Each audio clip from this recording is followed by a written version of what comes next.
Bonjour à tous, soyez les bienvenus sur LCP, au cœur de l'Assemblée nationale où le débat budgétaire se poursuit dans la douleur. Mais aujourd'hui, on ne va pas parler de budget, on va parler d'un sujet concernant le logement et plus précisément l'encadrement des loyers. Vous le savez peut-être, mais Paris a été la première ville en France à mettre en place ce dispositif.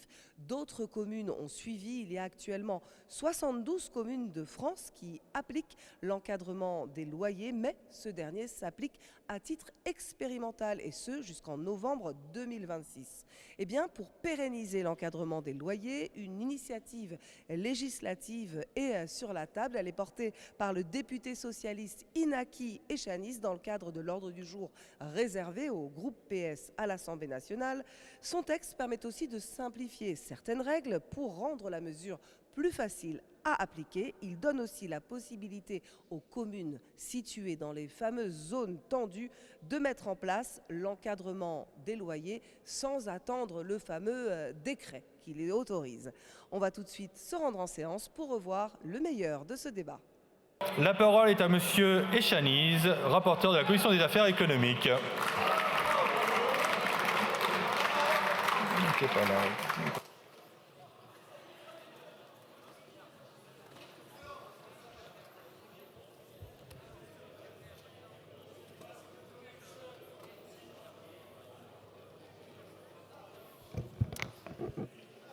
Monsieur le Président, Monsieur le Ministre, mes chers collègues, le logement constitue désormais le premier poste de dépense des ménages français.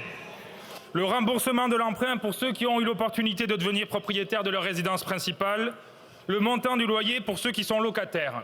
Ces derniers consacrent plus de 28% de leurs revenus au logement, soit un taux jamais atteint.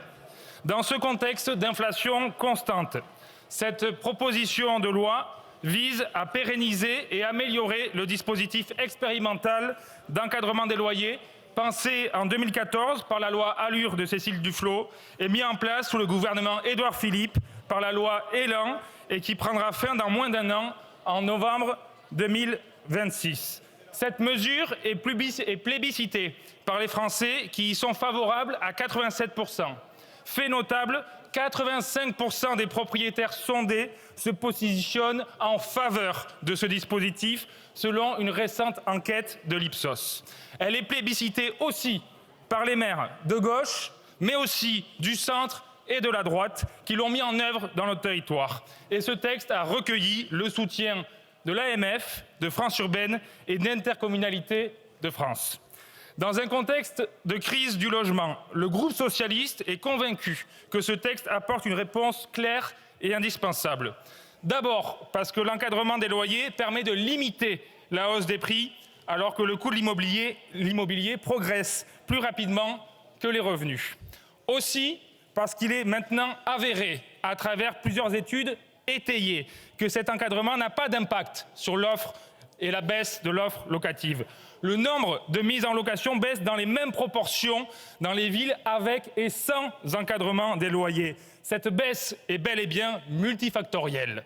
Il s'agit aussi ici d'un texte de décentralisation et de liberté pour nos élus. Les maires, dans les zones représentant un déséquilibre entre l'offre et la demande de logement, pourront choisir d'encadrer les loyers ou non, mais aussi de se défaire du dispositif quand ils le souhaitent, ce qui n'est pas possible aujourd'hui dans le cadre de l'expérimentation.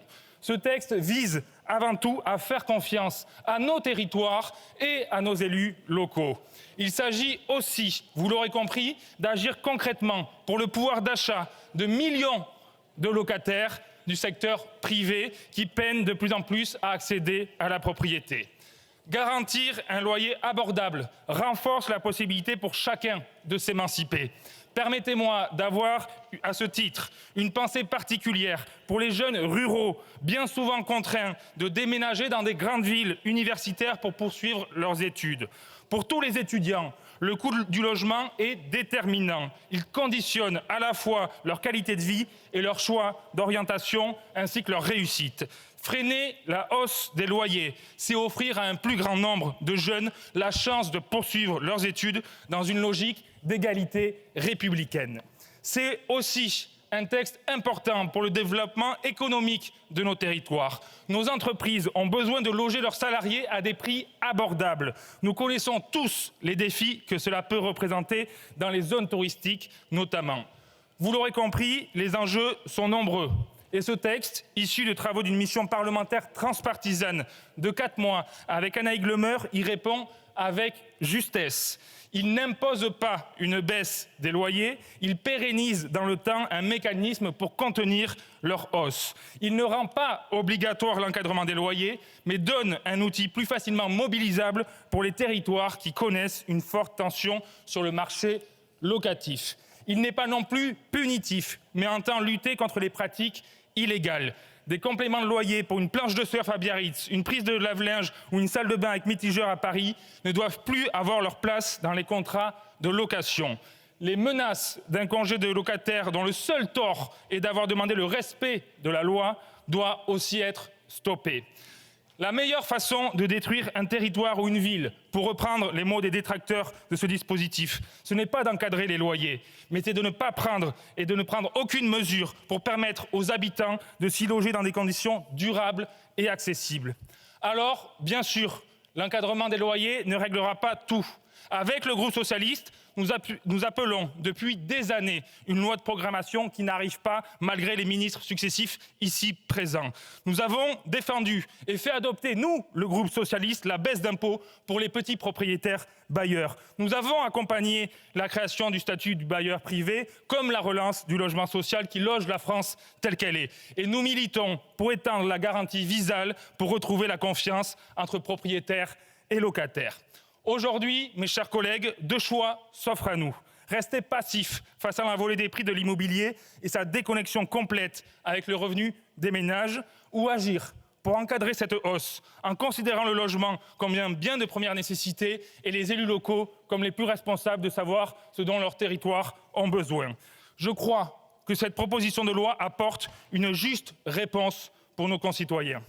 Aux collègues de la droite et du centre qui s'interrogent, vous aviez les mêmes doutes lors de l'examen du texte sur la régulation des meublés de tourisme. Après son adoption, ce sont majoritairement des maires de droite et du centre qui se sont saisis des différents dispositifs.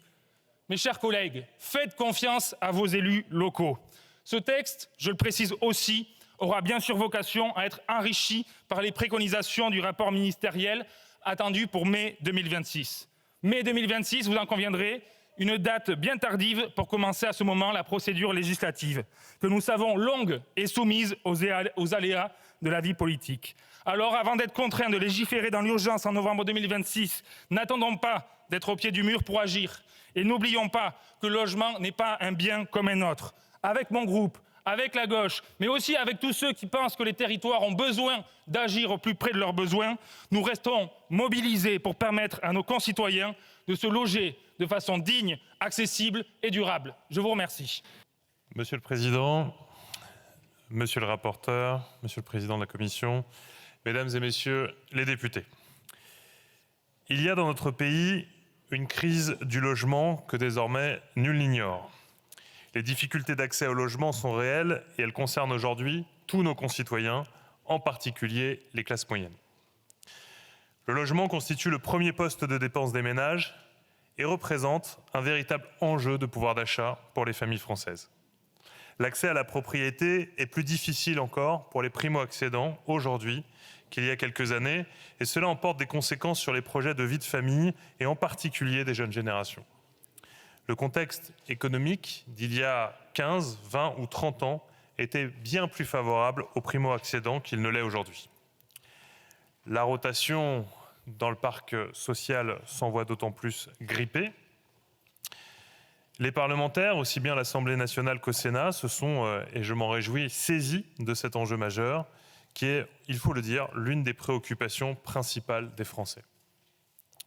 C'est pourquoi je suis heureux de travailler régulièrement avec chacun ou presque des groupes de cet hémicycle et celui du Sénat pour faire avancer les réponses à la crise du logement.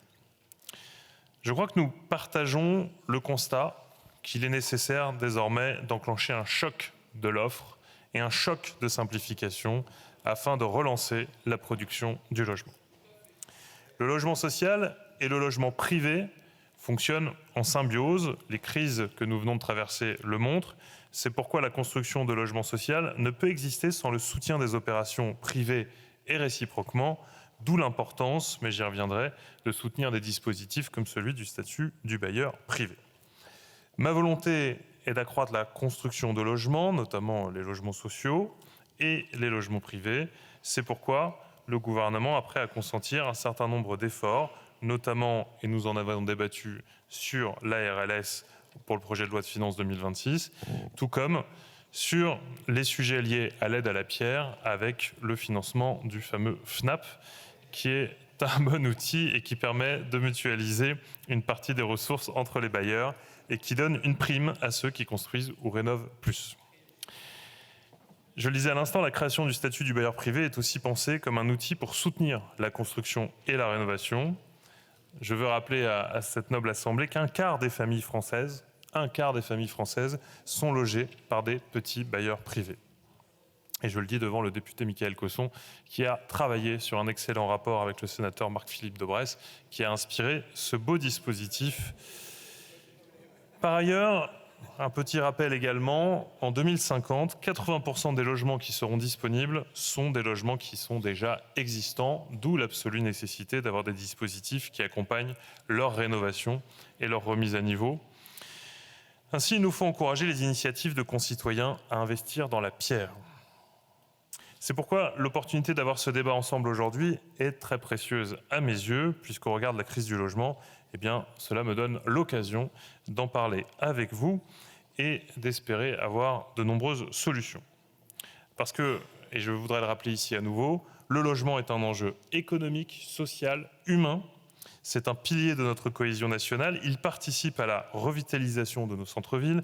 Il renforce les liens entre nos territoires, qu'ils soient urbains, périurbains et ruraux, et permet de rapprocher l'habitat des emplois, des transports et des services publics.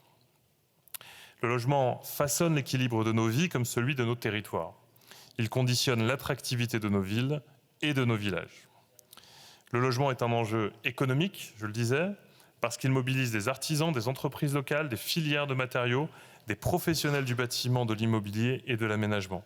Ce sont des emplois non délocalisables, des savoir-faire ancrés dans nos territoires qui irriguent une large partie de notre économie. Le logement est aussi un enjeu social et un enjeu profondément humain, parce que le logement reste un besoin vital à tous les âges de la vie, peu importe les trajectoires. Il s'agit bien trop souvent de la première cause de précarité, et je le constate chaque semaine dans mes différents déplacements. Les besoins en logement évoluent tout au cours de la vie, d'où la nécessité de penser des logements abordables pour les étudiants, des solutions flexibles pour les saisonniers, des habitats pour les familles, des logements sécurisés adaptés pour les personnes âgées. C'est au fond notre responsabilité commune de permettre à chacun de se loger et de vivre dignement. Le logement contribue également à l'aménagement du territoire. Il permet de revitaliser, je le disais, nos communes, d'offrir des opportunités nouvelles et il accompagne bien souvent l'implantation des entreprises. À chaque déplacement, on me donne des exemples d'entreprises qui hésitent à s'installer sur un territoire parce qu'elles ont l'opportunité foncière pour installer leur siège ou leurs usines, mais pas les opportunités pour loger correctement leurs potentiels salariés futurs. Et le risque de voir ces investissements sur nos territoires disparaître est malheureusement beaucoup trop grand. Alors l'intitulé du texte que nous examinons soulève une question majeure, celle de la relation de confiance et de l'équilibre dans les rapports locatifs. Et vous avez raison de le souligner, monsieur le rapporteur, aujourd'hui, notre débat va être une question d'équilibre. Comme vous l'avez rappelé, l'expérimentation sur le cadrement des loyers est issue de l'article 140 de la loi Elan et celle-ci prendra fin le 25 novembre 2026. Si le gouvernement comprend parfaitement la nécessité de légiférer sur l'encadrement des loyers avant la fin de l'expérimentation, qui arrive dans un calendrier très contraint,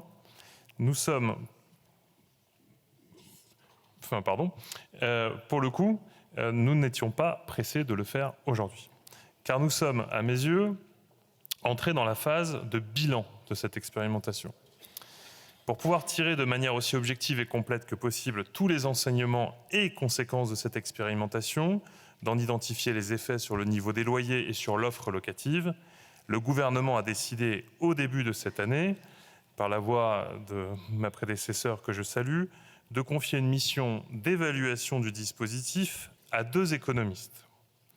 Ainsi, le gouvernement entend s'appuyer sur les conclusions de cette mission attendue pour le début de l'année prochaine. Pour ensuite, fort de cela, établir un vrai bilan qu'il devra, en vertu de la loi, transmettre à votre noble Assemblée 6 mois avant le terme de l'expérimentation. Alors je le disais, je regrette que ce débat intervienne dans un calendrier quelque peu prématuré, car comme nous venons de l'évoquer, mesdames et messieurs les députés, la mission confiée aux économistes Gabriel Fac et Guillaume Chapelle doit permettre la réalisation d'une évaluation de cette expérimentation partout où elle a été mise en place, afin de déterminer s'il fallait poursuivre, étendre et potentiellement enrichir le dispositif. Cette évaluation, demandée par le gouvernement, doit permettre d'établir les effets sur l'offre, la demande et les flux sur le marché du logement. Elle sera remise en début d'année 26 au gouvernement et vous pouvez compter sur notre engagement de légiférer avant la fin de l'expérimentation pour éviter toute situation de vide juridique. Autrement dit, l'évaluation qui est en cours doit nous servir d'étude d'impact et je connais l'attachement du Parlement à disposer de véritables études d'impact avant de légiférer. C'est bien, monsieur le député. La lettre de mission datée du 17 février 2025 relative à cette évaluation était d'ailleurs très claire quant à son ambition. La mission a pour objectif d'évaluer pour chaque territoire engagé dans l'expérimentation dans quelle mesure celle-ci a contribué à l'atteinte de ses objectifs en analysant les effets sur le prix, sur l'offre de logement, la qualité des logements, la location spatiale et la mobilité des locataires. En parallèle, il me semble également pertinent d'évoquer le fait que plusieurs études, et je pense que vous les citiez, monsieur le rapporteur, dans votre propos liminaire, plusieurs études ont été publiées ces derniers mois sur le sujet. L'une sur la ville de Paris, menée par l'APUR, l'atelier parisien d'urbanisme, conjointement avec le Centre d'économie et de sociologie appliquée à l'agriculture et à l'espace ruraux, qui ont conclu à son efficacité afin de limiter les augmentations de loyers. L'autre, sur les villes de Lyon et de Lille, menée par l'Observatoire Clameur, qui observe le montant des loyers, conclut exactement le contraire, à savoir son inefficacité pour influencer la trajectoire des loyers. Bref, dans les 2 cas précités, ces études peuvent se contredire, mais surtout, et c'est peut-être là le plus important, ne se prononcent pas sur un point essentiel, l'effet de l'encadrement des loyers sur l'offre de logements disponibles. C'est la raison pour laquelle la remise des conclusions de la mission Fac-Chapelle est d'une impérative nécessité, car nous n'avons pas la possibilité, à date, de détailler l'effet de l'encadrement des loyers sur l'offre de logements disponibles. Cela démontre bien l'intérêt intellectuel et scientifique de disposer des résultats économiques précis et objectifs. Ce contexte général ayant été rappelé, je salue bien évidemment votre initiative, monsieur le rapporteur, dont la proposition de loi s'appuie sur les travaux que je salue tout autant d'une mission flash qui vous aviez été confiée, ainsi qu'à madame la députée Annaïg Le Meur. Mais je le redis, le calendrier que je viens de rappeler m'amène à formuler une première observation. Ce texte soulève de vraies questions auxquelles nous allons avoir du mal à répondre dès aujourd'hui d'une manière satisfaisante et complète, puisque pour pouvoir légiférer en toute connaissance de cause, il aurait été préférable de décaler de quelques mois les travaux que vous vous apprêtez à mener aujourd'hui, afin de disposer évidemment de l'étude.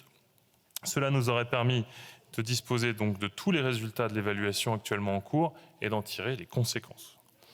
Ainsi, j'attire votre attention sur le fait que notre débat aujourd'hui, par ailleurs, va bien au-delà de la simple prolongation de l'expérimentation de l'encadrement des loyers. Car il ne s'agit pas là, dans votre proposition, monsieur le rapporteur, de simplement mettre dans le droit commun ce qui serait déjà expérimenté aujourd'hui. En effet, l'article 1er étend l'accès à toutes les communes tendues et leurs communes limitrophes sans aucune autorisation préalable de l'État et supprime ainsi les 4 critères légaux qui encadrent le dispositif actuel, à savoir un écart important entre le niveau moyen de loyer constaté dans le parc locatif privé et le loyer moyen pratiqué dans le parc locatif social. C'est un premier critère qui pour autant me semble important. Deuxième critère, un niveau de loyer médian élevé. Troisième critère, un taux de logement en chantier rapporté au logement existant sur les 5 dernières années faible. Et enfin, le quatrième critère, des perspectives limitées de production pluriannuelle de logements inscrites dans le programme local de l'habitat et de faibles perspectives d'évolution de celle-ci. C'est pas rien ces 4 critères, mesdames et messieurs les députés. Et ce sont des garde-fous qui me paraissent un minimum. Il me semble donc nécessaire de porter ces éléments à votre connaissance, car cela emporte le risque, de manière pratique, que le dispositif soit mis en place dans un grand nombre de communes sans analyse poussée préalable et qu'on assiste à des impacts généralisés sur l'offre de logement. En tout cas, on peut le craindre. Dans un contexte politique de réflexion autour de la décentralisation, vous le savez, le Premier ministre souhaite porter un texte de clarification, simplification, décentralisation dès le mois de janvier. Il apparaît difficile d'imposer un contrôle des candidatures des collectivités qui prendraient leurs responsabilités. Autrement dit, au-delà de cette question du périmètre, le texte propose de pérenniser dès maintenant l'expérimentation et il prévoit de le faire dépendre de l'initiative des collectivités sans reprendre les critères précités. Ça ne paraît pas très raisonnable. Vous le savez, aujourd'hui, la mise en place d'un encadrement des loyers sur un territoire donné résulte d'un dialogue entre les collectivités et l'État.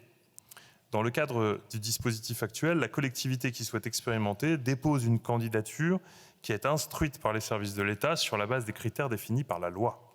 Si les critères sont remplis, alors le périmètre soumis à encadrement est ensuite défini par décret. Ce processus me semble avoir le mérite de permettre de vérifier que le territoire proposé à encadrement présente certaines caractéristiques qui puissent éventuellement le justifier. Comme je le disais, le niveau de loyer médian ou les perspectives de construction de logements insuffisantes pour répondre à l'évolution de la demande. La proposition de loi soumise par Monsieur le rapporteur à l'examen de cette Assemblée décentralise, ce qui me semble aller dans le bon sens, moi qui suis par nature décentralisateur, mais ce faisant, elle déconditionne, ce qui à mes yeux n'est pas à ce stade raisonnable. La mise en œuvre d'un encadrement des loyers, et cela sans conditions liées au niveau de loyer ou de perspectives de construction, pourrait d'ailleurs fragiliser les délibérations prises en cas de contentieux. Là encore, l'évolution proposée est très structurante. Elle modifie en profondeur l'esprit du dispositif en le faisant passer d'une forme expérimentale réservée à certains territoires à l'initiative conjointe des collectivités et de l'État à un système pérenne à la main des collectivités sans vraiment établir de conditions préalables à cette régulation des prix du marché immobilier. Il est donc important de bien mesurer l'ampleur de l'évolution envisagée et de pouvoir éclairer cette évolution par des analyses économétriques comme nous le souhaitons. En outre, en dehors des zones de tension locative, les territoires ne sont pas couverts par un observatoire des loyers. Tous les territoires ne le sont pas. Permettre d'encadrer les loyers en l'absence d'un outil fiable qui permette d'observer les prix me semble revêtir l'allure de l'arbitraire. En tout cas, c'est un risque. Comment une collectivité pourrait-elle motiver sa décision d'encadrer les prix sans avoir, au préalable, observé et analysé les prix ?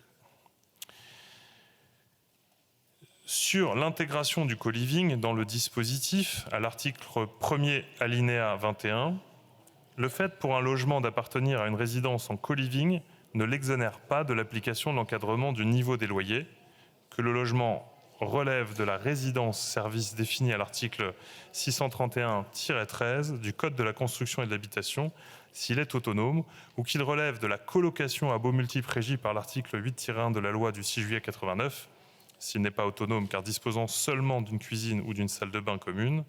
Je rappelle que le co-living est souvent une offre clé en main pour les salariés d'une entreprise à la demande de cette dernière. Il peut donc être favorable à l'emploi et même parfois à la compétitivité. Il faut donc être prudent dans notre approche de la question. Par ailleurs, concernant le plafonnement et l'encadrement du complément de loyer, le texte prévoit de plafonner son montant à 20% du loyer de référence majoré et à encadrer le montant de la nature des surfaces annexes, caves, balcons, etc., au sein d'un complément de loyer. J'attire ici votre vigilance sur le risque réel de censure par le Conseil constitutionnel que nous ne pouvons exclure au regard de l'atteinte de cette disposition, que cette disposition pourrait porter au droit de propriété, un droit fondamental dans notre société.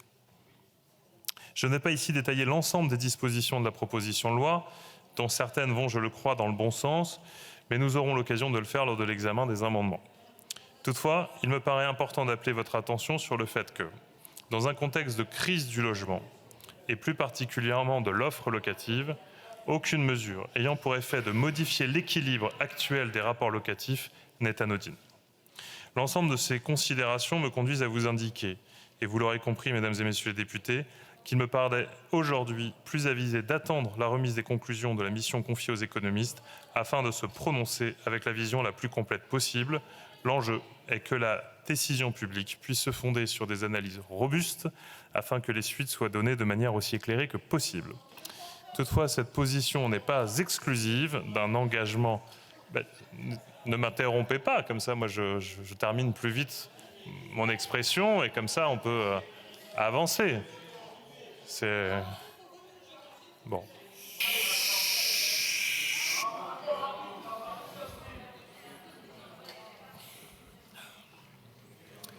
Avec votre autorisation, je vais me permettre de terminer. C'est la dernière page en plus. Vous savez, le logement est un sujet extrêmement sérieux, la crise du logement encore plus. Alors je le disais, il faut qu'on puisse avoir une assemblée éclairée pour légiférer de manière sage. Et donc, cette position n'est pas exclusive d'un engagement clair de la part du gouvernement de traiter cette question avant la fin de l'année 2026. Votre combat, je le comprends, mais je vous le disais, je pense qu'il est légèrement prématuré. Merci.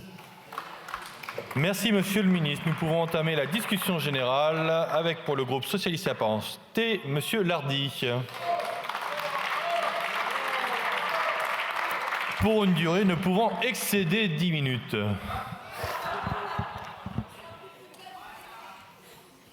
Je ne prendrai pas tout ce temps, je vous rassure. Monsieur le Président, Monsieur le rapporteur, Monsieur le Ministre et mes chers collègues, l'encadrement des loyers mis en place depuis 9 ans a donc montré son utilité et son efficacité.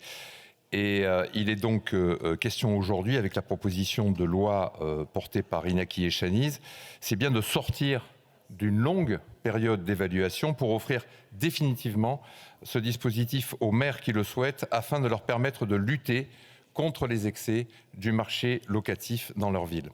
Les chiffres parlent d'eux-mêmes. Partout où il a été mis en place, cet encadrement a permis de contenir les augmentations excessives des loyers.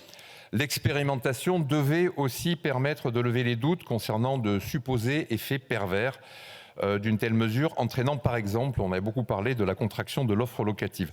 Là aussi, les études ont permis de tordre le cou à toutes ces hypothèses. Nous savons aujourd'hui que la crise de l'offre locative est certes multifactorielle, comme l'a rappelé le rapporteur, mais que l'encadrement des loyers ne figure pas parmi ces facteurs. Le texte que nous examinons répare aussi une anomalie de la loi, puisqu'il permettra aux maires qui le souhaitent de mettre en place l'encadrement des loyers en toute indépendance, sans subir l'interdiction de l'intercommunalité dont ils sont membres. Cette mesure est particulièrement attendue à Marseille, deuxième ville de France, où le maire souhaite mettre en place l'encadrement des loyers depuis plusieurs années pour protéger les habitants des hausses de loyers excessives et où il se voit opposer le veto politique de la métropole. Mes chers collègues, nous subissons aussi tous la pression constante des lobbies professionnels, auxquels il est nécessaire ici de rappeler que du point de vue de l'intérêt général, le logement avant d'être un marché est d'abord un droit et un besoin fondamental de l'être humain et que la politique du logement de la France ne se décide pas au sein des agences immobilières. L'encadrement des loyers a prouvé qu'il était bénéfique pour l'attractivité de nos territoires et pour lutter contre l'explosion des loyers qui contraint trop souvent des familles, des étudiants ou de jeunes actifs à quitter nos centres-villes. Il est devenu indispensable pour réguler le marché locatif.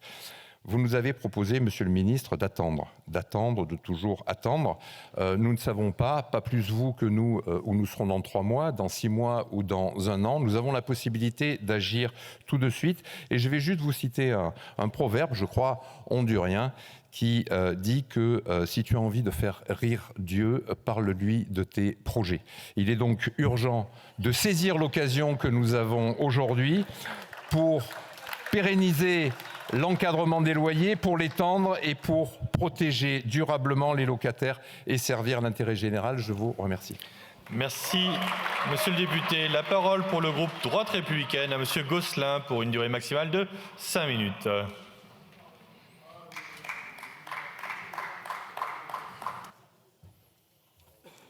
Merci Monsieur le Président, Monsieur le Ministre, Monsieur le Président de la Commission, Monsieur le rapporteur, chers collègues. La France traverse aujourd'hui une crise du logement qui est d'une ampleur sans précédent. Vous le savez, elle pèse lourdement sur les loyers, sur la vie quotidienne de nos concitoyens. Dans les zones tendues, la situation devient même alarmante. Les biens se raréfient et des milliers, des dizaines de milliers de familles se voient contraintes de repousser leur projet d'achat ou de déménagement faute de trouver un logement. Ce déséquilibre important résulte d'un profond enchaînement de causes économiques, réglementaires, financières. Entre 2021 et 2024, l'offre locative a reculé de près de 32%.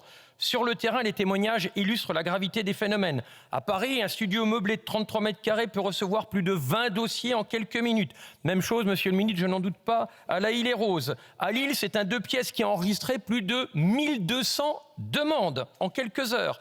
Les chiffres sont sans doute plus mesurés dans mon département, Stéphane Travert ne dira pas le contraire, mais la problématique est bien la même. Une tension extrême nourrie par un déficit structurel de logements disponibles.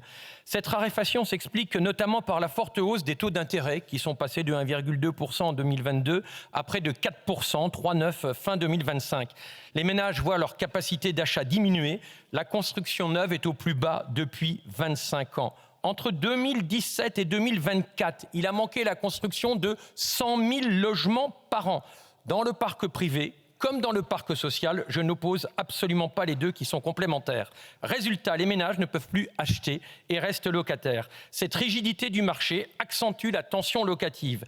La durée médiane d'occupation dépasse désormais 900 jours et pour les appartements et 1000 jours pour les maisons. En conséquence, on a un déficit locatif qui est énorme et qui atteint 500 000 logements. Oui, 1,5 million de logements. C'est dans ce contexte que nous examinons aujourd'hui une proposition de loi qui vise à pérenniser le dispositif d'encadrement des loyers.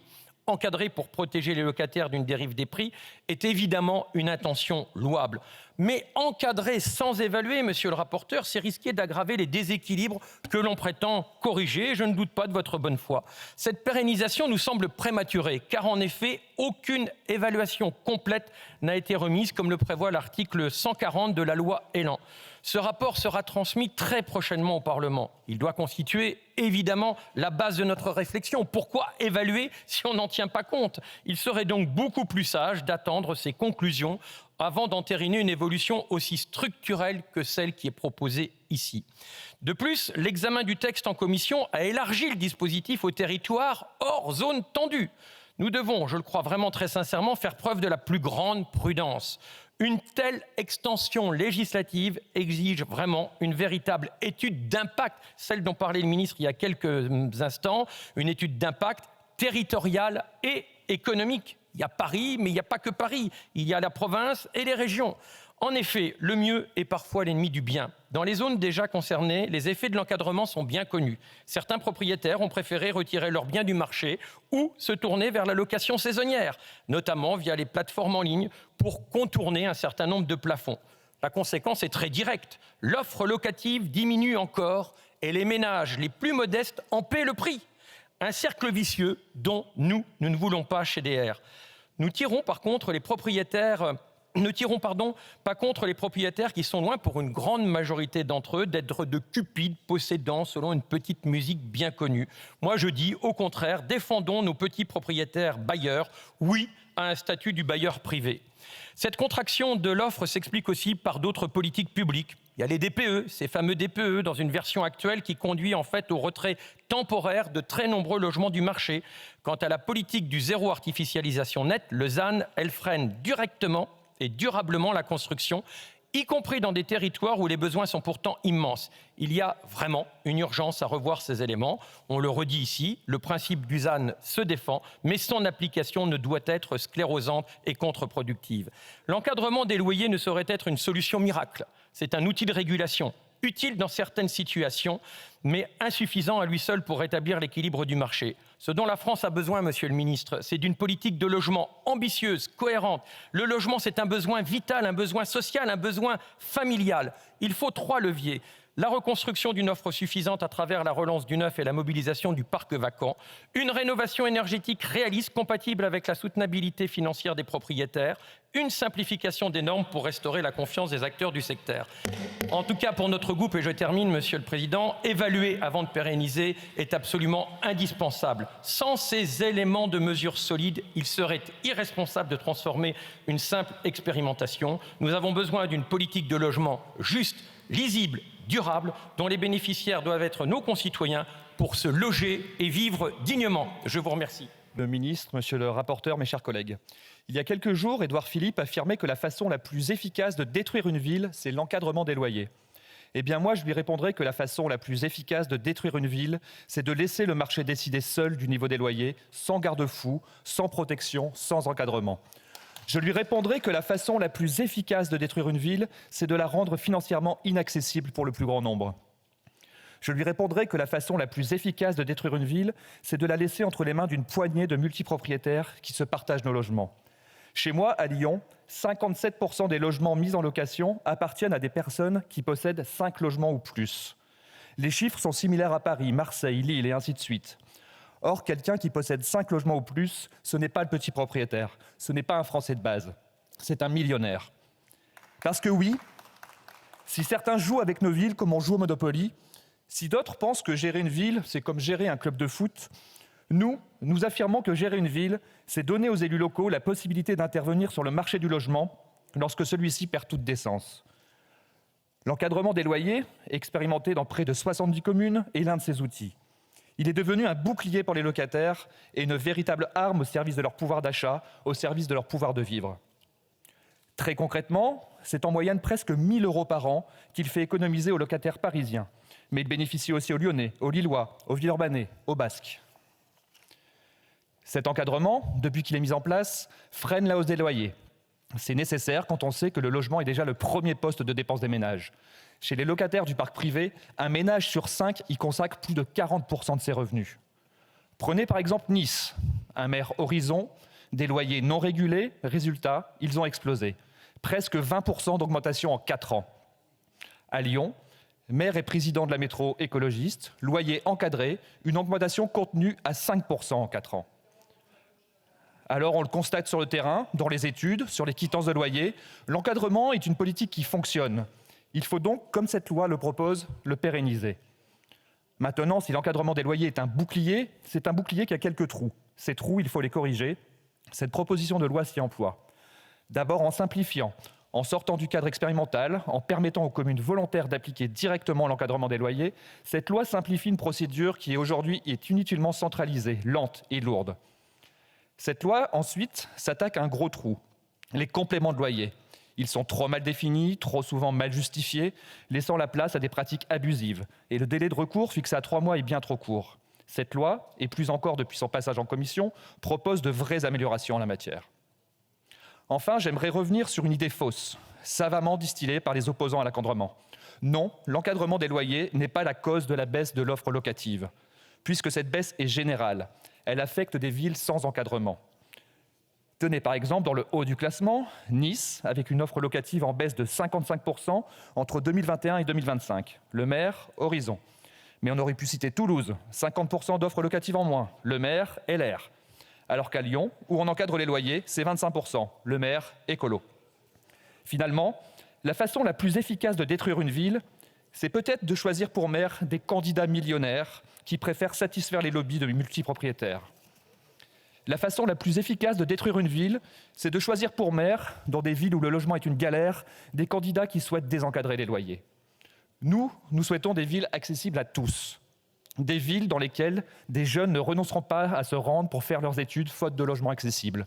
Des villes où accueillir un deuxième enfant ne signifie pas devoir déménager à 40 km. Des villes où le loyer n'engloutit pas la moitié d'un salaire. C'est pour cela que le groupe écologiste et social soutient pleinement cette proposition de loi d'Iñaki Echaniz visant à améliorer et à pérenniser l'encadrement des loyers. Mes chers collègues, vous le savez, la loi arrive en fin de bail. L'encadrement des loyers doit être renouvelé, sinon en novembre 2026, ça sera la fin de cette protection pour des millions de locataires. Le logement, c'est la première source de préoccupation de nos concitoyens, car il est le premier poste de dépense des ménages. Car nous le savons, se loger mobilise aujourd'hui un quart du budget des familles, soit 2 fois plus que l'alimentation. Et face à la crise du pouvoir d'achat et à la difficulté croissante de se loger, l'intention de cette proposition est tout à fait louable. Mais vouloir protéger les locataires et modérer les excès l'est tout autant. Cependant, nous le savons, tout ce qui est rare est cher.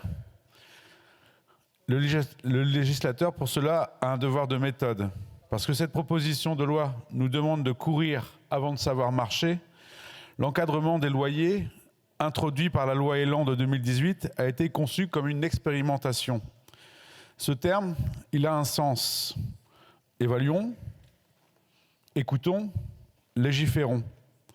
Il signifie que nous testons un dispositif que dès lors que nous l'avons suffisamment évalué et qu'ensuite, et seulement ensuite, nous décidions de le pérenniser ou non, de l'amender ou non. Or, le dispositif actuel doit s'éteindre le 25 novembre 2026. Des évaluations complètes nationales et objectives ne sont pas attendues avant le printemps 2026, soit 6 mois avant l'échéance. Alors, abstenons-nous. Alors, quelle est l'urgence aussi de légiférer aujourd'hui, de manière précipitée, sans en attendre des conclusions définitives? Certes, monsieur le rapporteur, vous avez mené une mission flash avec Annaïg Le Meur en septembre dernier, dont je salue le travail. Elle conclut que le dispositif fonctionne. Mais permettez-moi d'émettre des réserves sur la généralisation d'un outil dont les effets secondaires n'ont pas encore été totalement mesurés. Il est indispensable d'examiner les résultats complets avant de pérenniser un dispositif expérimental et plus encore, avant de faire évaluer ces dispositions. Sinon, c'est nier aussi le principe même de l'expérimentation. Sur le fond, chers collègues, ne nous trompons pas de combat.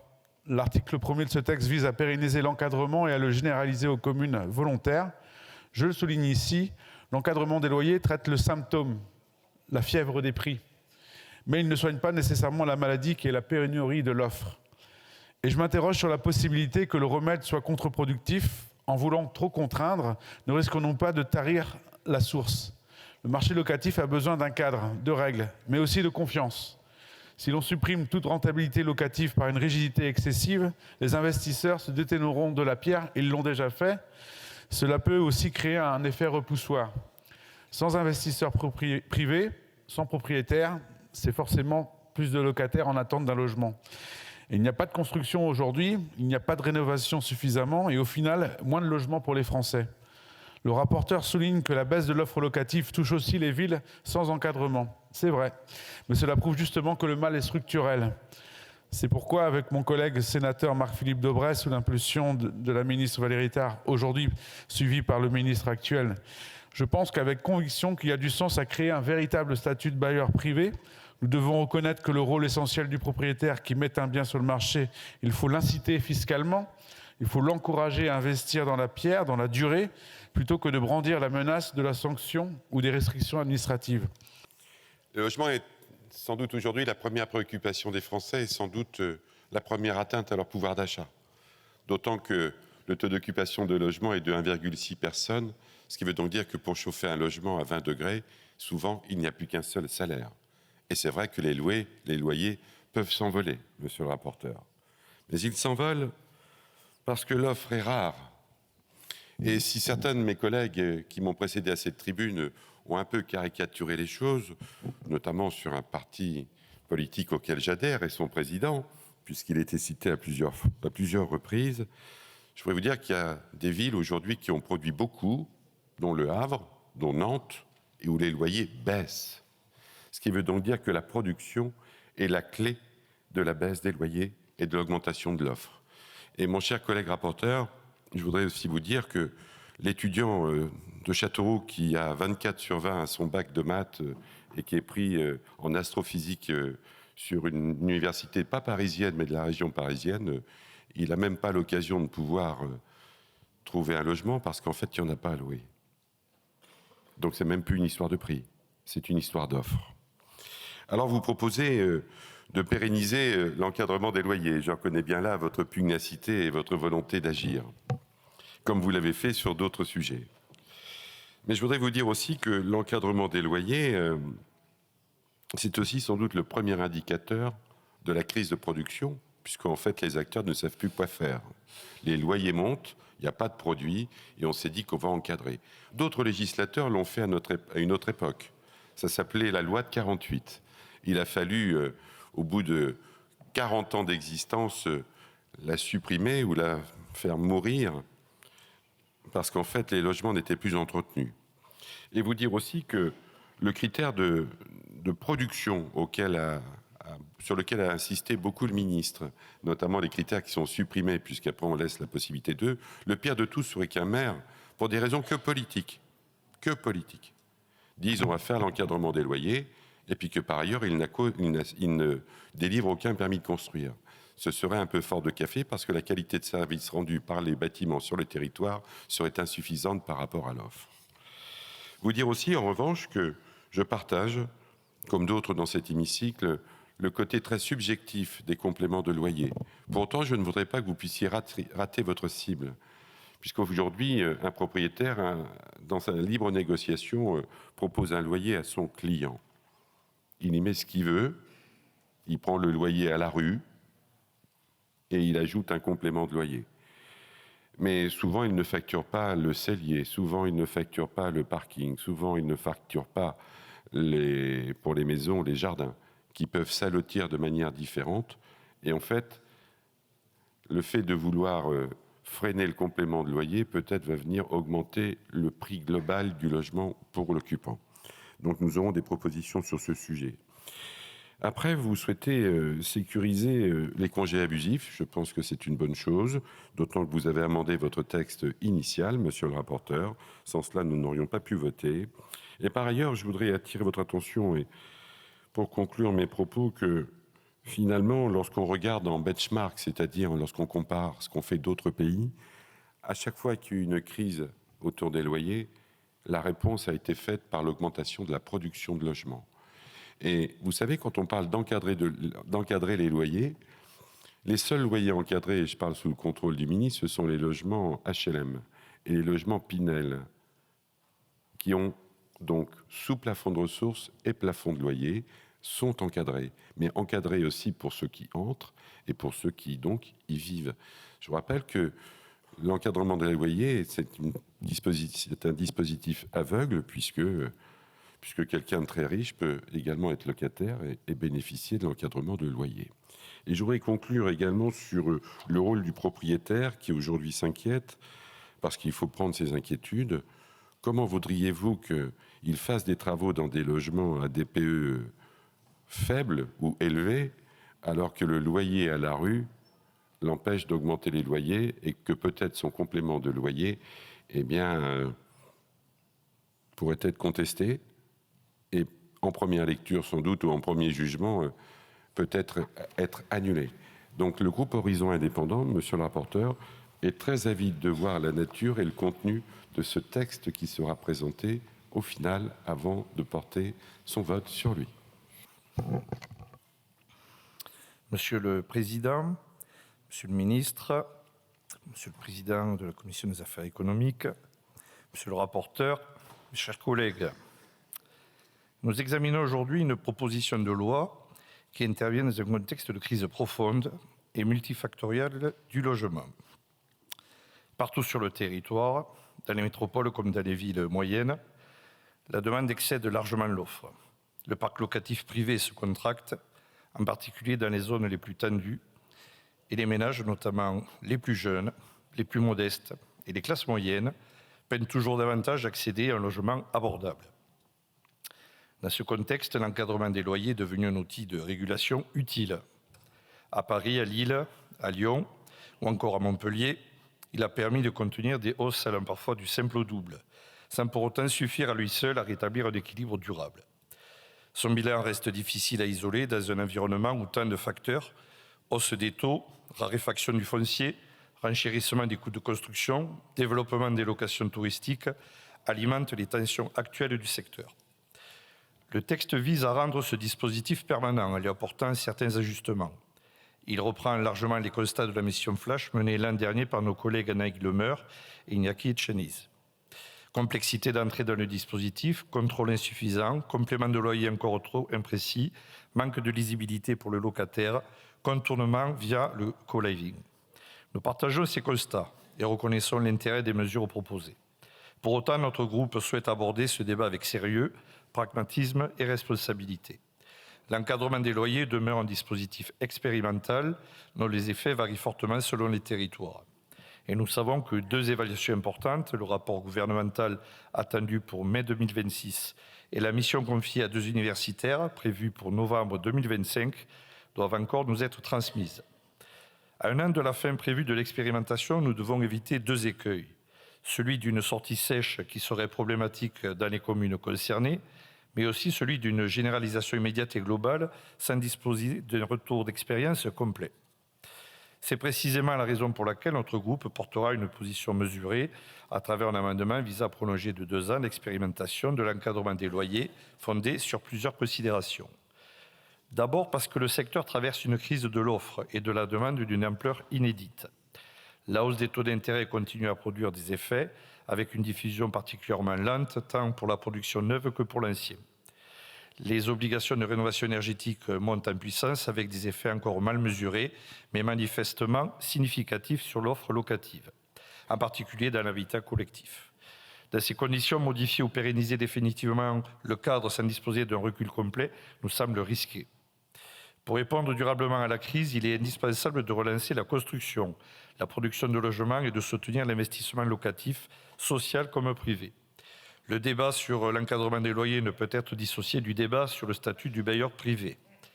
Or, celui-ci n'est pas achevé. Dans son état actuel, il ne permet pas de sécuriser suffisamment les propriétaires et donc d'équilibrer les effets que pourrait entraîner un renforcement de l'encadrement. Le risque d'accentuer les désengagements des bailleurs est réel. Par ailleurs, nous manquons encore de données consolidées sur l'impact du dispositif quant à l'évolution de l'offre. Quelques corrélations figurent dans l'exposé des motifs, mais elles ne suffisent pas pour légiférer en pleine connaissance de cause. Prolonger l'expérimentation de 2 ans nous permettra de disposer enfin d'éléments chiffrés solides.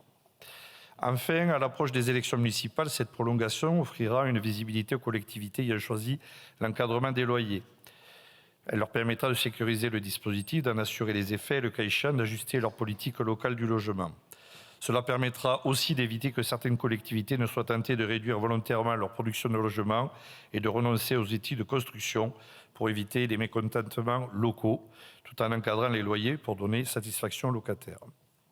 Car pour protéger au mieux les locataires, il faut veiller en parallèle à préserver l'offre locative. Lorsque l'investissement locatif devient moins attractif, la réduction du parc privé accentue mécaniquement les tensions sur les loyers. Toute régulation durable doit donc être cohérente, stable et s'accompagner de véritables statuts du bailleur privé. La priorité demeure l'accès de nos concitoyens à un logement abordable, ce qui implique d'agir sur l'ensemble des leviers disponibles. Toute décision sur l'avenir de cette expérimentation devra s'appuyer sur une évaluation complète et objectivée. En ce sens, la prolongation de l'expérimentation nous apparaît être, dans ce contexte, la solution la plus raisonnable. Monsieur le rapporteur, cher Iñaki Etcheniz, mes chers collègues, alors que les prix de l'immobilier ont progressé 4 fois plus vite que les revenus au cours des 20 dernières années, alors que le taux d'accès à la propriété des 25% de Français les plus modestes a été divisé par 2 en 30 ans, alors que le logement est devenu le premier facteur de dégradation du pouvoir d'achat, l'encadrement des loyers est donc un enjeu tout à fait capital. Nous sommes en effet sur la question du logement dans une économie de pénurie. Et il y a un paradoxe à entendre certains qui ont soutenu toutes les politiques du logement depuis 2017, les plus catastrophiques depuis des décennies, qui ramènent notre pays aujourd'hui à un niveau de production de logement qui est aussi bas qu'au moment de la crise de la guerre du Golfe en 1991. Jamais on n'avait aussi peu de construits de logements dans notre pays. C'est en effet l'encadrement des loyers l'unique outil dont nous disposons aujourd'hui pour protéger un minimum les locataires du parc locatif privé des effets de l'envolée des prix. Nous saluons donc l'initiative de nos collègues du groupe socialiste qui proposent avec ce texte de pérenniser le dispositif dont l'expérimentation arrive à échéance dans moins d'1 an, tout en corrigeant c'est une autre vertu de ce texte, certaines failles identifiées avec le retour d'expérience de ces dernières années. Reprenant à son compte les recommandations d'une mission d'information transpartisane conduite l'été dernier, cette proposition de loi reste cependant quand même à nos yeux trop prudente, puisqu'elle ne propose pas de généraliser le dispositif au niveau national, ni de le rendre obligatoire pour les communes situées en zone tendue. Quant à l'augmentation du montant des amendes, elle ne s'accompagne pas non plus d'une systématisation des mises en œuvre préfectorales, ni d'une systématisation des amendes. Autant de regrets pour moi qui suis élu d'une agglomération en Seine-Saint-Denis, pleine commune, qui expérimente l'encadrement des loyers, et c'est une bonne chose, mais reste malheureusement le plus mauvais élève de France. Ainsi, dans ma circonscription, le dernier baromètre de la Fondation pour le logement, selon le dernier baromètre de la Fondation pour le logement, près de 60% des loyers de ma circonscription y dépassent les plafonds autorisés.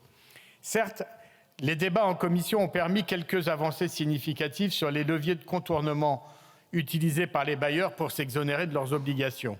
C'est le cas de l'emblématique complément de loyer. En effet, certains propriétaires n'hésitent pas à présenter comme des caractéristiques exceptionnelles justifiant un complément de loyer la présence d'un parquet, d'un balcon, d'un double vitrage. D'autres valorisent abusivement des surfaces annexes non habitables comme une cave, une courette ou encore un grenier. La clarification de la loi sur ce point dans la continuité de la jurisprudence est donc la bienvenue. De nombreux autres bailleurs contournent encore l'encadrement par des baux civils, la colocation et les contrats de co-living. Aussi, le fait de soumettre désormais, grâce à cette loi, tous les logements constituant la résidence principale du locataire au dispositif d'encadrement des loyers est une avancée concrète et attendue. Nous saluons par ailleurs le vote d'un amendement qui impose aux professionnels de l'immobilier de rappeler les règles en vigueur aux propriétaires qui leur confient un bien à mettre en location. Nous aurions évidemment aimé que le texte aille plus loin encore en interdisant, par exemple, aux plateformes d'annonces immobilières de mettre en ligne des annonces illégales. En dépit de ces quelques insuffisances, nous voterons bien évidemment en faveur de cette proposition de loi, tout en gardant à l'esprit que le dispositif d'encadrement des loyers est un frein insuffisant pour garantir le droit au logement face à la spéculation immobilière. Bon nombre d'observateurs soulignent l'efficacité de ce dispositif puisqu'il contient la progression des loyers, mais soulignent qu'il le contient dans des proportions encore trop limitées. L'encadrement des loyers est un plus, mais son mode de calcul et l'existence d'un taux de référence majoré trop permissif ne corrige qu'à la marge l'évolution préoccupante du taux d'effort des ménages modestes, des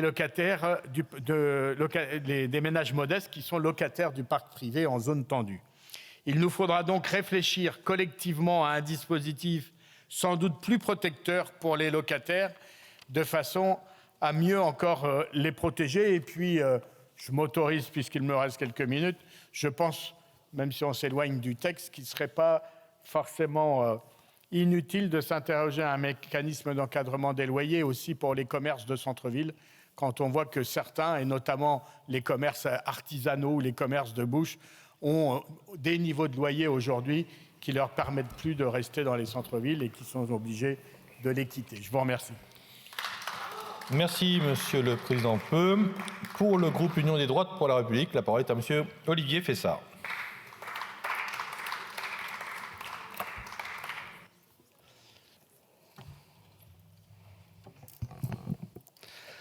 Merci, Monsieur le Président, Monsieur le Ministre, Monsieur le rapporteur, mes chers collègues.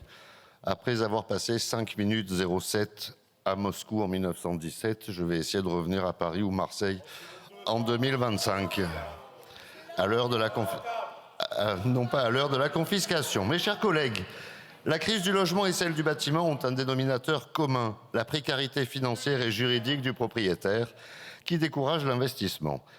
Impôt sur la fortune immobilière, impôt sur le revenu, taxes foncières, taxes sur les logements vacants pour punir le propriétaire qui ne parvient pas à louer, provisions pour travaux, entretien, normes énergétiques, projets de loyers encadrés, impossibilité d'expulser des squatteurs dans des délais raisonnables et problèmes de recouvrement des loyers, et j'en oublie. Évidemment, les investisseurs se détournent de l'immobilier au profit d'assurance vie et autres portefeuilles d'actions. Ça fait plaisir à la gauche qui rêve uniquement de logements sociaux financés avec de l'argent confisqué, et ça fait plaisir aux macronistes qui préfèrent les placements financiers. Mais ça plombe les secteurs du logement et du bâtiment. Évidemment, si l'offre diminue, les loyers montent, c'est un succès total, comme le soulignait brillamment mon collègue François Jolivet. La crise du logement que traverse notre pays est d'abord une crise d'offres, une crise alimentée par une rentabilité locative qui n'a jamais été aussi faible et qui nous prive de l'investissement privé qui nous serait ô combien précieux. Or, ce texte nous propose non pas de desserrer les taux et de redonner un peu d'oxygène au marché, mais encore des contraintes, des rigidités et des sanctions. Exactement ce qui ne fonctionne pas. Cette PPL ne s'attaque pas aux causes réelles de la crise. Elle veut réguler là où il faudrait produire, encadrer là où il faudrait encourager, sanctionner là où il faudrait restaurer la confiance. Si l'encadrement des loyers a été conçu initialement comme une expérimentation, c'est bien qu'il s'agissait d'en montrer les limites. Si demain les loyers étaient réellement plafonnés partout, pour toutes les typologies, alors l'écart immense entre le plafond administratif et le prix d'équilibre du marché ferait basculer des milliers de logements hors du parc locatif. Ce ne serait pas un abus, ce ne serait pas une fraude, mais simplement le choix cohérent de propriétaires que vous poussez à bout. En pérennisant ce dispositif, vous prenez le risque de transformer une soupape économique en carcan réglementaire, ce qui aura pour effet immédiat la contraction de l'offre. Parce que les bailleurs n'investiront plus. Ils se tourneront vers la vente ou vers les meublés touristiques aux conditions un peu plus souples. Pas parce qu'ils ne voudraient pas les locataires de longue durée, mais parce que vous semblez convaincus qu'en rendant le locatif long risqué, les bailleurs choisiront quand même d'y rester. C'est audacieux, voire suicidaire. Et c'est exactement le même problème avec le plafonnement du complément de loyer. Là encore, vous feignez d'ignorer que tous les logements ne se valent pas. Car un investissement n'est pas l'autre. Et dans un marché déjà sous tension, réduire encore la capacité de valoriser un bien, c'est décourager ceux qui remettent sur le marché des logements de qualité. Ce n'est pas protéger les locataires, c'est appauvrir l'offre disponible pour eux. Quant au doublement des amendes, permettez-moi de rappeler qu'on n'a encore jamais vu un logement sortir de terre parce qu'on avait puni plus fort son propriétaire.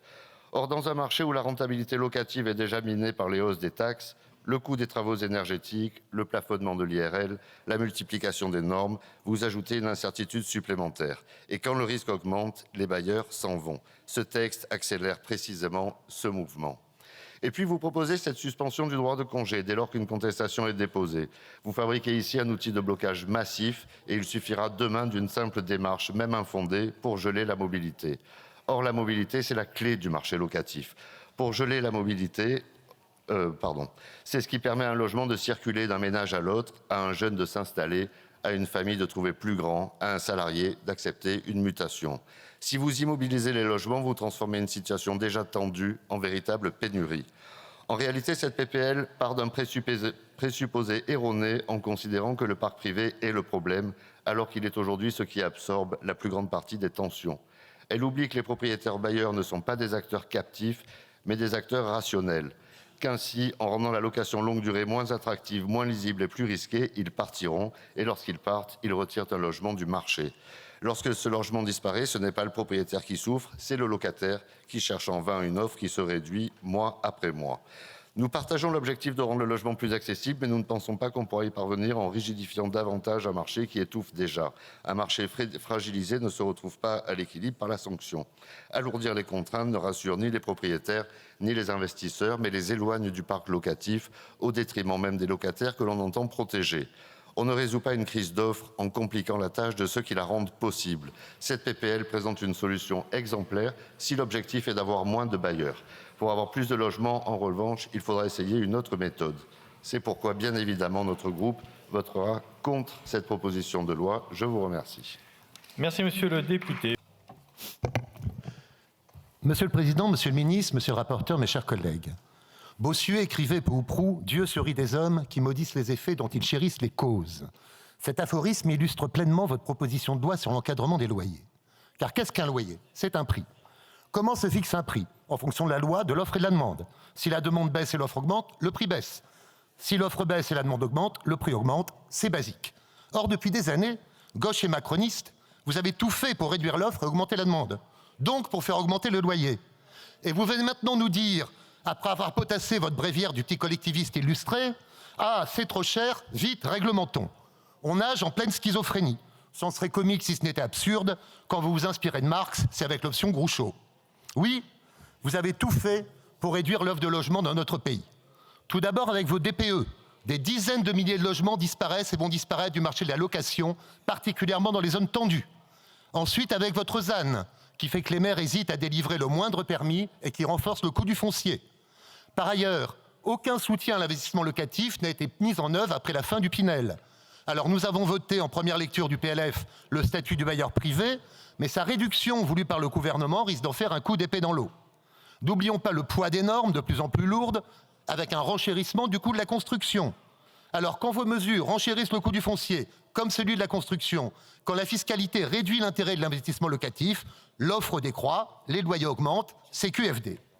Et enfin, cerise sur un gâteau déjà bien indigeste, la permissivité en cas de non-paiement ou de squat finit de rebuter les potentiels investisseurs, mais aussi les propriétaires, et les conduit à sécuriser leur location en demandant des revenus tellement supérieurs au coût du loyer ou des cautions telles que la location n'est plus possible pour les ménages modestes et dans certains secteurs, les classes moyennes, à vouloir trop protéger, vous excluez. D'ailleurs, vous soulignez vous-même, dans le rapport sur cette proposition de loi, comme cause des loyers élevés, la difficulté à accéder à la propriété, la peur des impayés et l'insuffisance de l'offre nouvelle. Mais que n'agissez-vous sur ces points ? Et vous mettez comme d'habitude en cause les locations meublées de courte durée, c'est votre croisade. Alors, j'ai rien contre les croisades, mais là, sur celle-ci, je ne vous suis pas. Ces locations sont une conséquence des réticences des propriétaires à louer en longue durée et pas une cause. Par ailleurs, seuls 8% des meublés de courte durée sont dédiés, soit moins de 0,25% du parc résidentiel du pays. Ce n'est pas un souci majeur. Ainsi, avec ces mesures, depuis des années, et l'absence de politique de soutien à la construction, le secteur est en crise, avec des impacts largement négatifs sur l'activité économique et l'emploi dans le bâtiment, sur le parcours résidentiel des ménages, sans perspective d'accession à la propriété, sans logement intermédiaire, et donc sans rotation dans le social, alors qu'1% de rotation représenterait 50 000 logements sociaux. Et également sans construction de logements sociaux, la plupart l'étant dans le cadre d'opérations mixtes, c'est-à-dire que moins de construction privée, c'est moins de construction sociale. Tout ceci avec enfin un impact budgétaire catastrophique, 100 000 logements en moins, c'est 4 milliards de TVA en moins. Parallèlement, vous avez largement contribué à l'augmentation de la demande et donc à faire monter les prix dans nombre de zones aujourd'hui tendues avec votre politique de métropolisation, concentrant la croissance économique ou les établissements d'enseignement supérieur dans les métropoles. Et devant cette situation catastrophique, vous dites, il n'y a qu'à réguler, avec des normes, des observatoires, des calculs complexes, des contrôles, des amendes, une belle usine à gaz bien de chez nous à l'heure de la simplification. Après la propriété, c'est le vol, nous avons droit à le propriétaire, voilà l'ennemi. Mais en faisant cela, vous n'allez pas régler le problème de demande et vous allez encore peser négativement sur l'offre. Pas énormément certes, car il n'y a plus grand-chose à détruire, vous allez juste rajouter un clou au cercueil. Les exemples étrangers sont d'ailleurs plus que mitigés, et cet encadrement ne concerne au final que les quelques privilégiés qui ont réussi et qui ont répondu à toutes les conditions pour se loger, et laisse de côté les milliers de Français en recherche d'un logement digne que vous n'aidez pas avec cet encadrement, bien au contraire. Et vous voulez accélérer donc cette expérimentation alors qu'une évaluation doit intervenir dans quelques mois. Pourquoi cette précipitation ? Vous auriez peur du résultat ? Car votre logique, initialement sympathique, est contre-productive pour une large majorité de nos compatriotes. L'enfer est pavé de bonnes intentions. Ce qu'il faut aujourd'hui, c'est un double mouvement. Tout d'abord, la démétropolisation, pour faire revenir les Français dans les communes petites et moyennes, comme une majorité d'entre eux le souhaitent. Ensuite, un choc d'offres, avec une relance de la construction, une réelle politique d'accession sociale à la propriété, parallèlement une fluidité dans le social, avec la fin du logement à vie et l'établissement d'une priorité nationale et même locale dans les attributions. Le présent texte ne résolvant en rien les difficultés réelles auxquelles il prétend s'attaquer, le groupe Rassemblement national votera contre. Je vous remercie. Merci, monsieur le député. Pour le groupe Ensemble pour la République, la parole est à madame Annaïg Le Maire.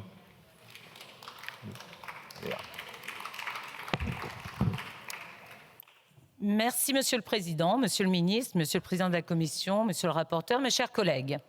Je vais être franche, je suis entrée dans ce débat sans idée préconçue.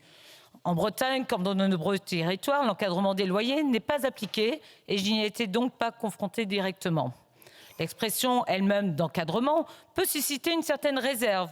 Elle évoque spontanément une intervention de l'État dans le fonctionnement du marché et je comprends qu'elle inquiète propriétaires et investisseurs. C'est donc avec cette distance initiale, mais sans parti pris, que j'ai commencé à écouter les élus et les acteurs qui vivent ce dispositif au quotidien. Nous voyons dans ce texte deux orientations majeures. D'abord, la volonté de corriger un cadre réglementaire qui montre des faiblesses, avant d'engager un mouvement concret de décentralisation. Depuis 2019, l'encadrement des loyers fait l'objet d'une expérimentation dans les zones tendues.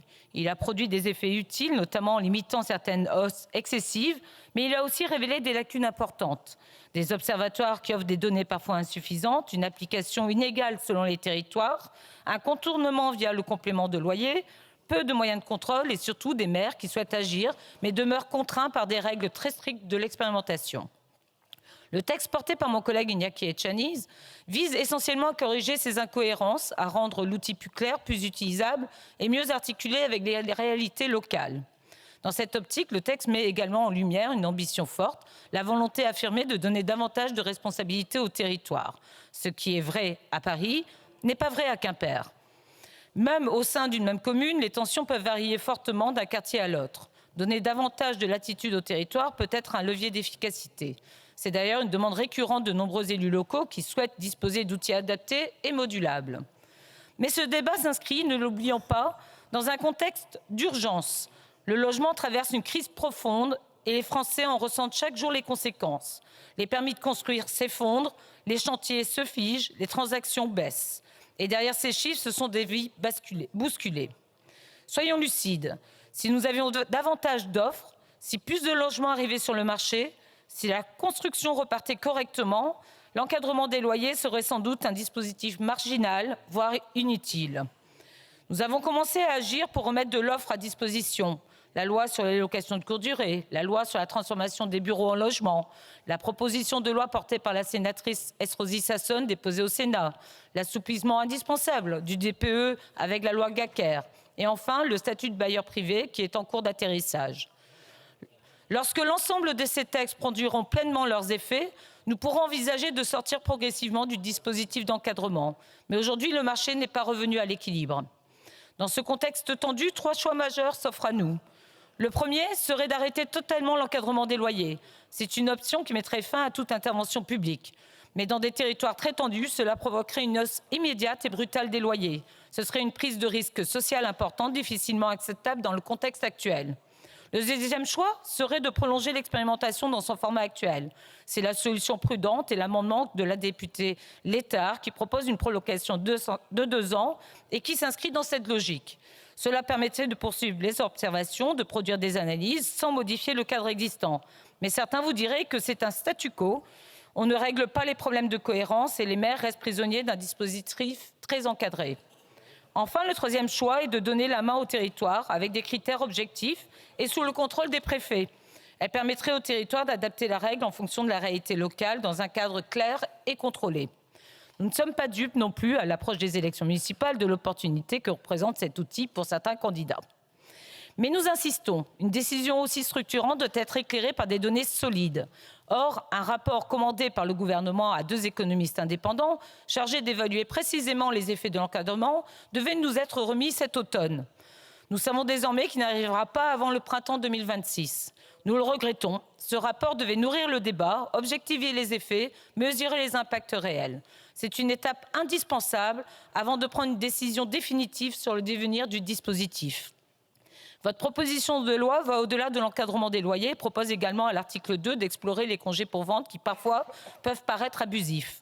La première version du texte nous semblait trop exigeante et vous avez bien voulu revoir les dispositions en assouplissant le dispositif. Cela nous semble plus équilibré. En conclusion, concernant l'encadrement des loyers, 3 chemins s'offrent à nous. Arrêter, prolonger ou pérenniser en décentralisant. Aucun n'est parfait. Chacun comporte des risques. Notre groupe est partagé sur le sujet, mais nous portons quelques convictions simples. Protéger les locataires, ne pas décourager les investisseurs et laisser les territoires agir là où les tensions sont réellement identifiées. Nous attendons donc beaucoup de ce débat. Je vous remercie. Monsieur le Président, Monsieur le Ministre, Monsieur le rapporteur, collègues. Nous examinons aujourd'hui un texte qui prétend restaurer la confiance et l'équilibre dans les rapports locatifs. Un beau titre, oui, mais derrière un contenu tiède, très éloigné de l'urgence sociale et de la réalité de la crise du logement que traverse notre pays. L'encadrement des loyers arrive à expiration, à échéance en 2026. Il faudrait dès maintenant le pérenniser, le généraliser et surtout le renforcer. Car chacun sait, aujourd'hui, ce dispositif est trop limité, trop fragile, trop contourné pour protéger sérieusement les locataires face à la spéculation et à l'explosion des loyers. Depuis 40 ans, les loyers augmentent en continu. Où va-t-on s'arrêter ? Alors que le logement représente le premier poste de dépense dans un ménage, la hausse des loyers continue d'étouffer le pouvoir d'achat des Français et des Françaises. Et nous serions censés nous contenter d'un texte au milieu du gué. Le Parti socialiste tente une fois encore de ménager la chèvre et le chou et donc de concilier l'inconciliable. Un peu de social pour l'affichage, beaucoup de concessions pour ne pas froisser les propriétaires. Résultat, un compromis mou qui n'apporte aucune réponse à la hauteur de la crise.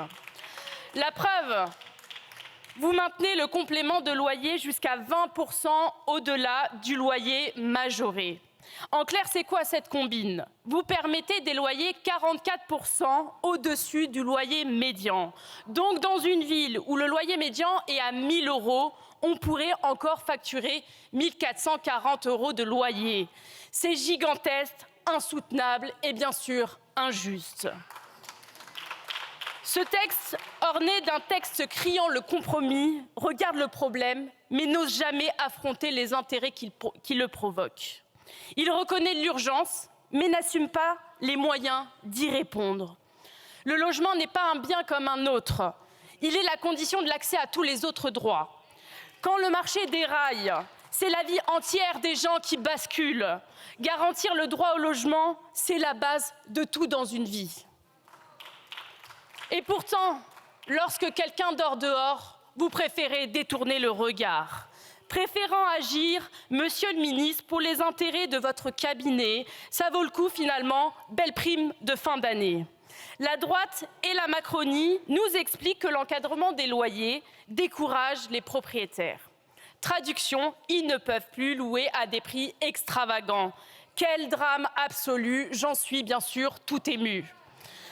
Vous vous préoccupez davantage du confort des multipropriétaires que du sort des 15 millions de personnes qui sont mal logées, des 350 000 personnes qui dorment à la rue. Et les faits vous contredisent.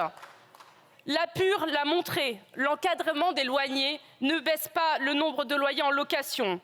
Maintenant, regardez-vous bien dans cet hémicycle qui défend les multipropriétaires qui vivent de la rente et qui défend le peuple. Nous le disons clairement, il ne faut pas seulement stabiliser les loyers, il faut les baisser durablement. Combien de jeunes sont entassés dans des chambres de bonne? Combien de travailleurs condamnés à des trajets interminables parce qu'ils ne trouvent plus de logement à côté de leur emploi? Combien de familles coincées dans des logements insalubres ou surpeuplés? Combien de personnes dorment dehors dans le pays qui se dit la patrie des droits de l'homme? Nous voulons un encadrement des loyers généralisé, permanent et sans complément de loyer. Nous voulons, en zone tendue, un encadrement à la baisse. Nous voulons mettre fin à la folie spéculative. C'est le sens de la loi que nous avons déposée avec mes collègues insoumis.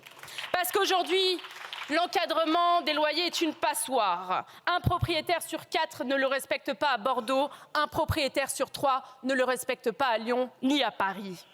Mais pourquoi les propriétaires ne respectent pas majoritairement l'encadrement des loyers? Peut-être parce qu'il n'y a rien pour contraindre les propriétaires à respecter l'encadrement des loyers. Et vous allez me dire, parce que vous êtes bien sûr très prévisible, vous vous attaquez toujours aux propriétaires. Rappelons ici qui sont les propriétaires, les 3,5% de personnes qui détiennent 50% du parc locatif dans notre pays. En réalité, ce sont eux qui tiennent les clés du marché et vous refusez de les affronter. Mais l'histoire nous apprend une chose, quand un peuple ne peut plus se loger, il se soulève Merci Madame la députée. La discussion générale est close. Monsieur le rapporteur. Merci, Monsieur le Président. Quelques commentaires suite aux prises de parole des uns et des autres. Monsieur le Ministre, vous citez plusieurs études, certaines qui disent... qui se montrent plutôt favorables dans leurs résultats à l'encadrement des loyers, qui s'appuient sur des données claires, objectives et définies. Vous citez par contre l'étude Clameur qui critique, qui apporte un regard critique sur l'encadrement des loyers, sauf que cette étude n'a jamais publié ni ses données, ni sa méthodologie, ce qui pose un problème scientifique pour croire en cette restitution. Vous me dites aussi que dans le texte, toutes les communes pourront mettre en œuvre sans aucun critère. Je suis désolé de vous dire que c'est faux, parce qu'il s'agira des communes qui sont en zone tendue, plus les communes qui répondent aux critères de déstabilisation du marché locatif, qui est la même écriture que nous avons votée de façon extrêmement majoritaire au moment de l'examen de la PPL sur l'encadrement des meublés de tourisme, qui était validé par la DHUP. Vous parlez de dialogue entre les collectivités et l'État plutôt que ce texte. Mais que fait-on quand une commune ou plusieurs communes ont demandé, ont rempli l'ensemble des cases et des critères que vous citiez, et qu'un ministre, parfois très ou trop dogmatique, refuse de signer tout décret par son simple avis, alors que la loi permet à ces communes d'y accéder. Enfin, vous dites que je permettrai l'encadrement des loyers sans observatoire des loyers. C'est faux, car l'observatoire sera toujours obligatoire pour que les communes puissent accéder à l'encadrement des loyers. Monsieur Gosselin, vous dites que l'encadrement des loyers entraîne les propriétaires à retirer de leurs biens du marché. Il faudra me présenter un propriétaire qui préfère toucher zéro en fermant son loyer, en fermant son appartement, plutôt qu'à d'avoir un revenu. Et surtout, je pense que, je sais que vous avez pris ce texte à la volée, donc je pense que vous n'avez pas été dans le fond des choses. Le loyer de référence est le loyer qui est pratiqué à l'instant T. Donc ça voudrait dire que tous ces collègues propriétaires autour pratiquent un loyer en dessous du marché? Non, le loyer qui est pratiqué dans l'encadrement des loyers correspond au loyer du marché. Et je vous le dis, l'offre, elle diminue partout, pas que dans les communes qui pratiquent l'encadrement des loyers. Elle est même encore plus forte ailleurs, notamment à Nice, chez le président Éric Ciotti. Donc oui, l'offre locative baisse partout et elle n'est pas du fait de l'encadrement des loyers. Monsieur Cosson, vous nous dites qu'il est urgent d'attendre. Vous savez comme moi, pour avoir porté un certain nombre de textes, que la navette parlementaire se perd parfois dans de nombreux et d'obscurs couloirs. Donc commençons aujourd'hui. Et oui, il y aura un rapport du gouvernement qui était, comme l'a dit Anna Higlemer, censé arriver des économistes en novembre. On est en décembre, on attend toujours. Donc, vaut mieux, paraît au plus efficace, commencer aujourd'hui avant de se retrouver pied au mur, dos au mur. Et surtout, je vous dirais, il y avait les mêmes observations au début sur la régulation des meublés de tourisme. Beaucoup de monde ici disait « oui, mais on n'a pas d'études, on ne peut pas savoir, on ne peut pas avancer ». Au final, il y a eu une quasi-unanimité sur ce texte, même sans études, parce que ça a été prouvé sur les territoires que ça fonctionnait. Et je le souligne, et le camarade Peu l'a dit, il ne s'agit pas d'une généralisation. Il ne s'agit pas de donner à toutes les communes la capacité de le faire. Comme je l'ai dit au ministre, ce seront les communes en zone tendue et les communes justifiant d'un déséquilibre sur le marché locatif qui pourront le mettre si elles le souhaitent. Monsieur Jolivet, je vous rejoins sur le fait que le cœur du problème, c'est la question de la production. Je crois que depuis 2022, avec mon groupe, nous appelons à une vraie loi de programmation sur le logement. Et je crois que, Monsieur Jolivet, vous appartenez à ceux qui ont dirigé ce pays depuis 2017 et qui ont provoqué l'effondrement de la production. Je crois avoir été parmi les parlementaires, si ce n'est l'un des seuls parmi vous, à avoir proposé la prime aux maires bâtisseurs, qui permet justement aux maires de relancer la production. J'attends encore le soutien du bloc macroniste pour relancer la production sur ce sujet-là. Madame Bellouassa-Chérifi, mon objectif sur ce texte, il est d'aller au bout, d'apporter une vraie réponse aux collectivités et pas de vendre un texte maximaliste qui, pour se faire plaisir ici, mais qui n'aura aucune chance d'être voté de façon définitive avant novembre 2026. Mais il existe le Sénat, monsieur Coulombe. On fait comment ? On attend les prochaines sénatoriales et de renouveler. Moi, je veux agir tout de suite. Je veux agir tout de suite pour les locataires et ne pas leur vendre du rêve avec un texte qui est uniquement adopté dans une seule niche et qui n'aura pas de vie derrière. Et je ne comprends pas vos attaques parce que je crois que sur la question du logement, on travaille de façon assez consensuelle jusqu'à présent.